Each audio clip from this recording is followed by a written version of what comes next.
Hey everyone, it's Lindsay from Outshining Ed, and today I want to talk about different types of motivation in recovery. So, we all know there are two types, it's push and pull, and pull is 1,000 times more powerful than push. So, what is push motivation? Push is when you're just going through the motions in recovery and not really feeling it. Sometimes it will work and sometimes it doesn't. So it's when you try to force yourself to abstain from behaviors, or you follow a meal plan because somebody told you that you needed to, or you go inpatient because somebody told you you needed to, or you hit rock bottom and you seek help. Those are push motivation strategies. And again, sometimes it can work and sometimes it doesn't. Now, pull is when there's this internal desire really driving you towards what you want, and something is pulling you stronger than yourself, pulling you through recovery. So, what does that look like? Well, sometimes and most often it works best when it's something bigger than yourself, when it's relationship based or emotional or spiritual or passion based that's pulling you through. So I know that I've mentioned finding your why, but this is why it's so important, because when you have this why to get you through recovery, this is what's going to motivate you and really pull you through recovery and make you want it, make you really, really want to either follow a meal plan if that works for you. And if it doesn't work for you, then say, like, screw this meal plan. I'm throwing it out. I'm going to try intuitive eating, or I'm going to try this other approach. But that internal desire is there, and it means you're not going to let fear get in your way.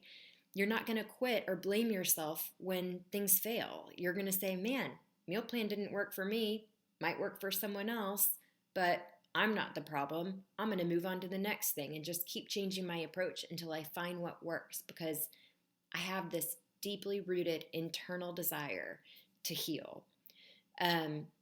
So in other videos and sessions, we can talk about finding that why. I certainly do it on these coaching calls and discover what that is for you, because it's so different for every person. But one thing you might try to do that will help you kind of unlock this is something in the morning, because in the morning we're fresh, it's a new day, you feel like it's a new start, a new beginning. I know that what prevents a lot of people from recovering is fear from losing control, fear of gaining weight, fear of failing at recovery, fear of what the pain will feel like if they do recover, fear of the unknown. So, what you might do in the morning to counter that fear is wake up and just set aside 5 or maybe 10 minutes for yourself. That's it. And in that time, you can kind of break it up. I like to break it up in thirds, and I do about 30 minutes and break it up into 10, 10, and 10. But again, I implore you just to maybe pick like 6 minutes in the morning.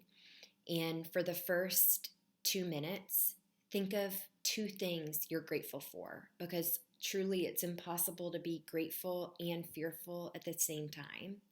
So, and you can be grateful for anything. It doesn't have to be some incredible achievement or accomplishment. It could be the sunrise or the weather outside. So think of two things that you're grateful for. Spend the next third of the time praying or lifting your heart up to the universe, if that's what you believe, and just sharing your deepest prayers for healing and recovery, for yourself and maybe for others as well. And then in the last third of the time, pick two things again that you want to focus on. And this is where that the mental shift comes in, where you can really shift towards finding your why. So whatever those two things are, and it shouldn't be focused on eating disorder recovery. Maybe it's focusing on a new job or university or dance classes or getting a yoga teacher training certificate. Whatever it is, every morning focus on those two things and envision them being true, envision them occurring, and envision that feeling of it happening and what that feels like.